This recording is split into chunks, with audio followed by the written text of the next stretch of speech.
All right, so this morning I woke up and I was in a bad place.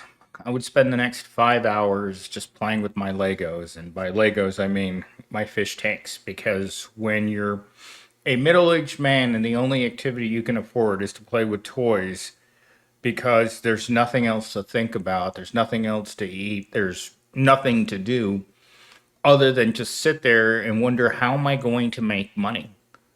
That's how America's feeling right now. And this morning's video was just purely inspired by the fact that you can't walk into the grocery store anymore without having a panic attack.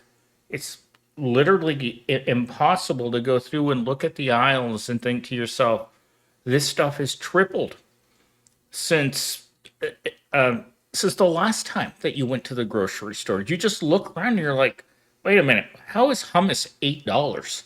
Like, wait a minute, who can afford that? And you know what? And I'd be okay with that if they were giving the money to the employees, but they're not. They're giving it to the people who don't need money. So, with that said, let's get into today's video, because someone asked in the comments if I would do another video on the poverty tax. So I asked ChatGPT to write something up, and this is what it wrote. Ever notice how being broke costs more than being rich? You can't afford a car, so you take the bus, but miss one ride and you're late to work, which costs you hours, which costs you rent. Capitalism is hilarious like that. The less you have, the more you pay. America doesn't have tax brackets. It has poverty brackets. And if you're watching this, odds are you've already been promoted to the top. And this is so true. Rich people get lower tax rates, people get free stuff, rich people can be trusted with credit.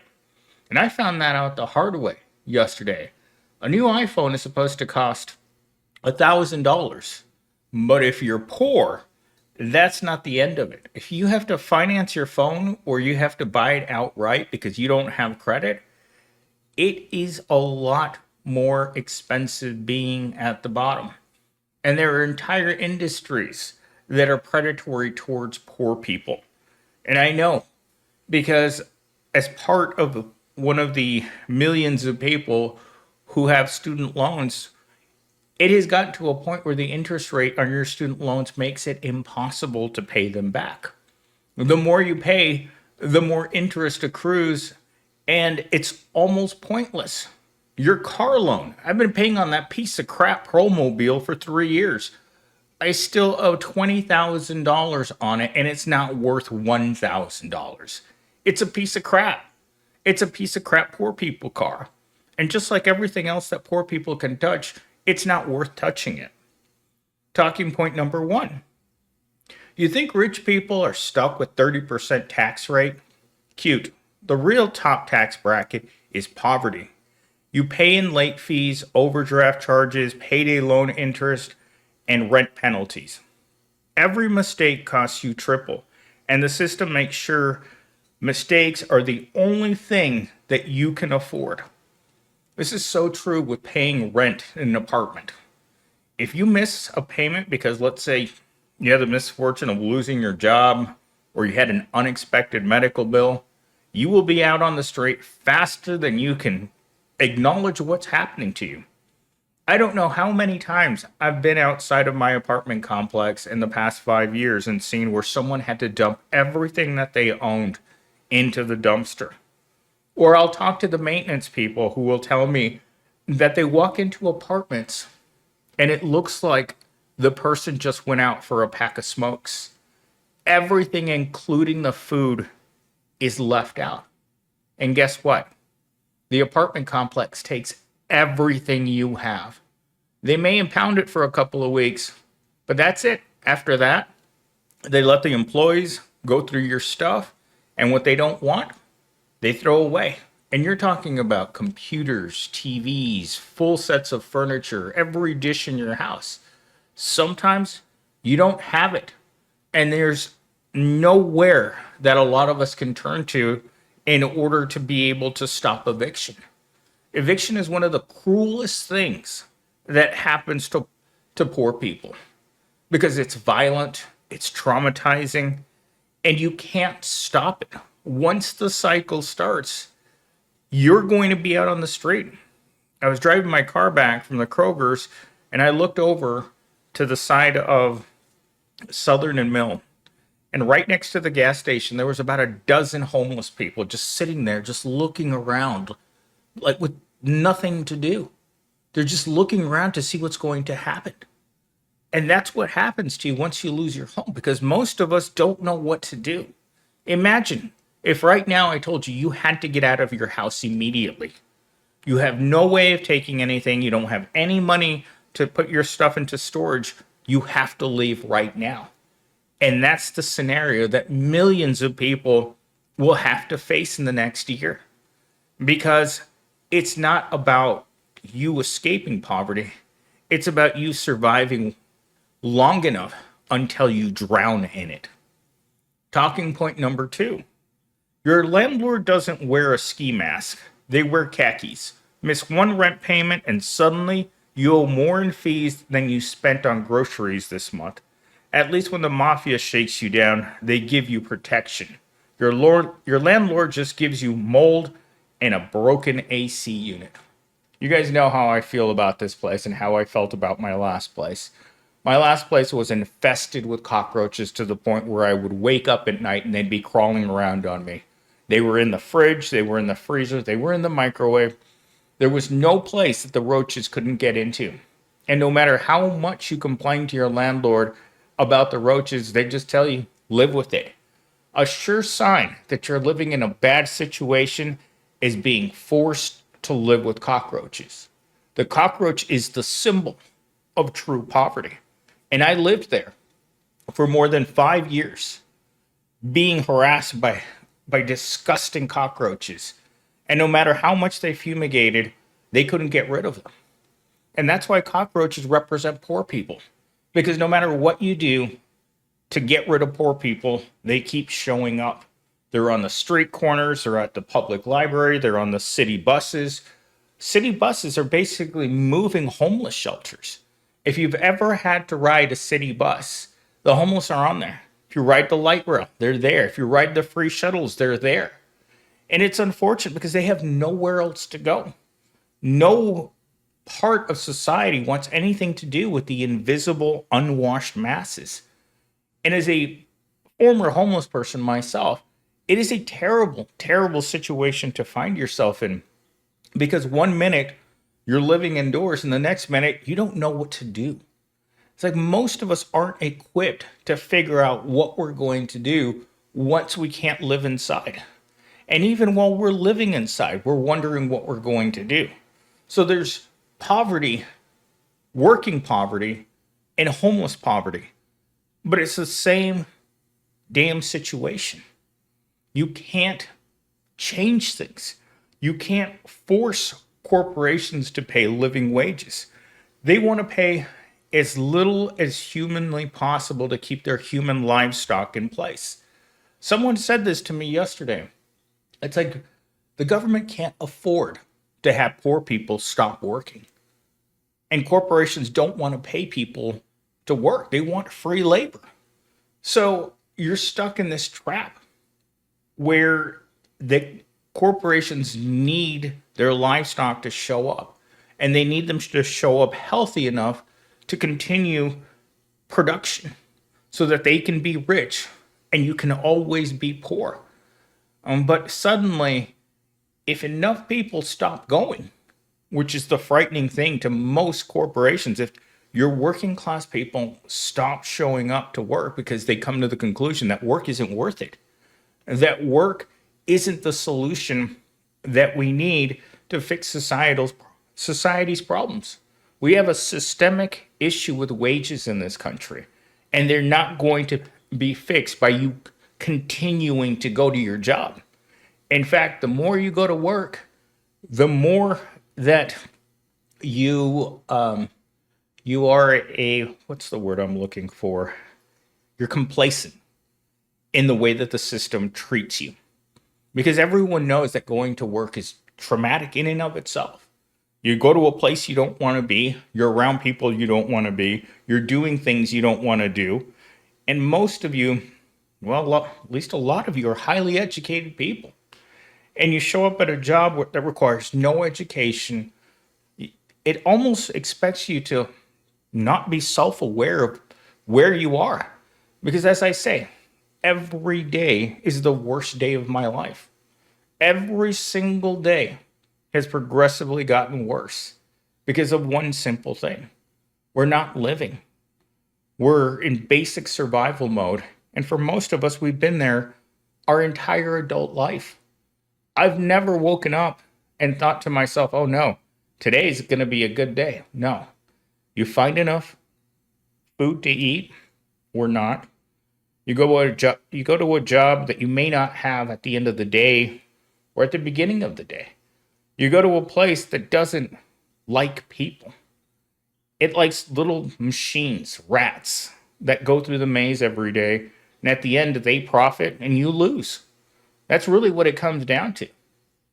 And there is no solution to that other than breaking down the system and rebuilding it. And I'm not here to advocate towards anything like that in mass.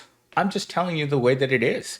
This system was never designed for you to be happy, for you to have enough, for you to not lose everything if you get sick through medical bills or losing your house or losing your car. I can only imagine, what it would be like to show up one day and realize that, oh my God, they took my car away. Like I was sitting at the hair salon one time and they were showing a repossession of vehicles. And I'm like, who thought that this would be good reality TV? Losing your car is probably one of the most difficult things that you're ever going to experience because you need it. You need it to go to work. You need it to make money. You need it to live. We're not a society that's really big on, what do you call it? On public transportation. Unless you live in New York or on the East Coast where it's really good and a lot of people use it. But here on the West Coast in Arizona, if you don't have a car, you're screwed.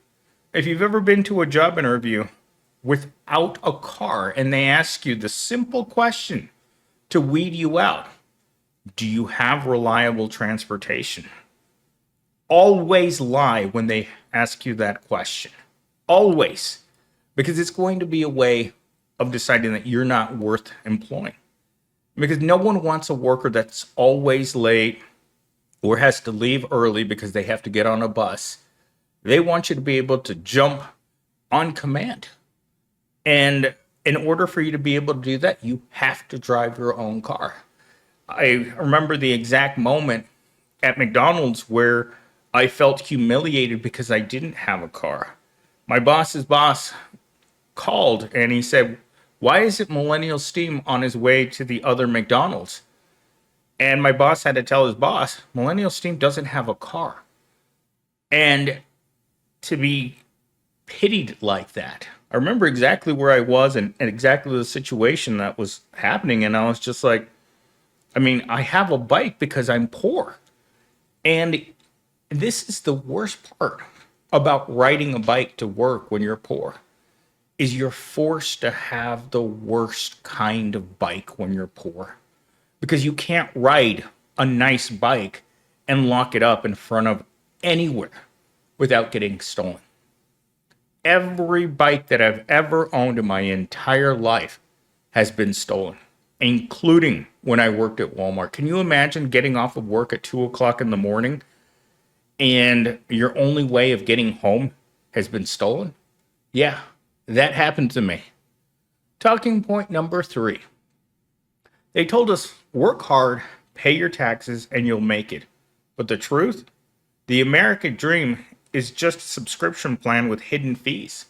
By the time you realize you're paying interest on survival, the fine print has already repossessed your future. That is so true. As I said yesterday, there's no such thing as the American dream. It hasn't been real for the vast majority of Americans for a very long time. What you really get handed is a lottery ticket. Is your education, are the people that you know, Are your connections going to help you to get a real job? Because if you're going to rely on Indeed, then you're screwed.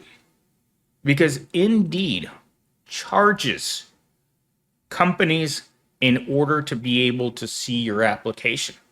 That's why it feels like every time you submit an application online that it goes nowhere.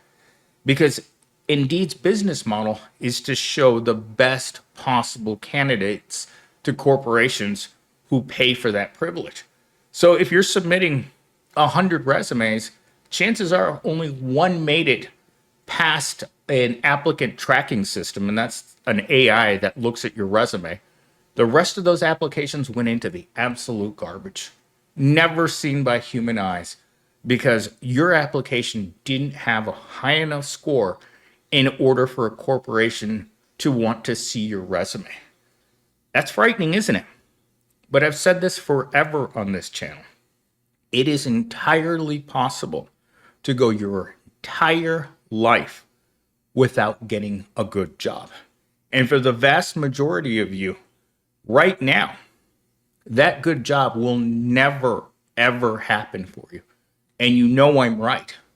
And don't crap your pants. But that's the system acting the way it's supposed to. It has to keep the 99% out of good paying jobs. Not everyone can have a good job.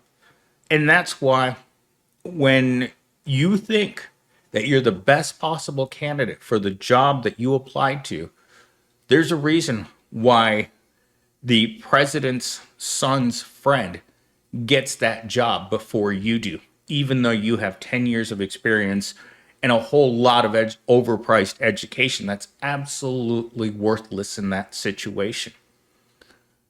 The owner's son's friend will always get the job that you wanted. Why? Simply for being that person in society, having those connections. There's a reason why I've been stuck at the bottom my whole life. I don't know anyone. I'm spending my entire weekend just sitting here in the dark, playing with my Legos and wondering, how does a grown man live like this?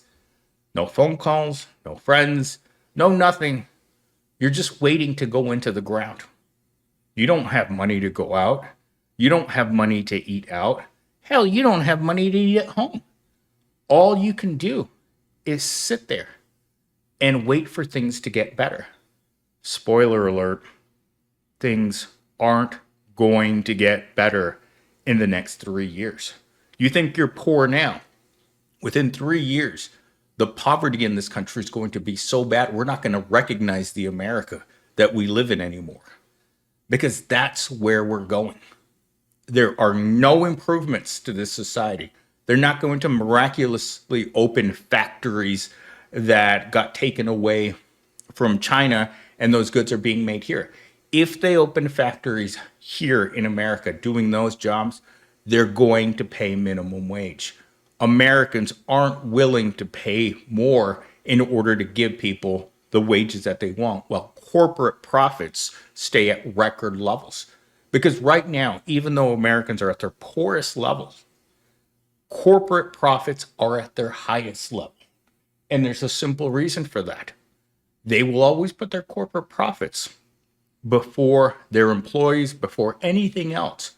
If a corporation can't make record profits, why would it exist? It doesn't make any sense. So here's the truth. The IRS isn't your biggest problem. It's the poverty tax that bleeds you dry every day. Rent hikes, overdraft fees, payday loans, medical bills. This is the real American tax bracket. It doesn't come with a deduction or refunds. The rich buy loopholes, the poor pay late fees, and the punchline, we're told to work harder, while the system quietly charges you double just to exist. That's the American lottery ticket, available now for as many times as you want to try to win the big jackpot. Because every time I ask a pro, what are you going to do about your situation? Every single one of them will say, oh, I'm going to win the lottery. You wonder why we're in this situation right now? because that's the average person's thought process. We can't fix anything. All I can do is hope that somehow I get lucky and I win the lottery.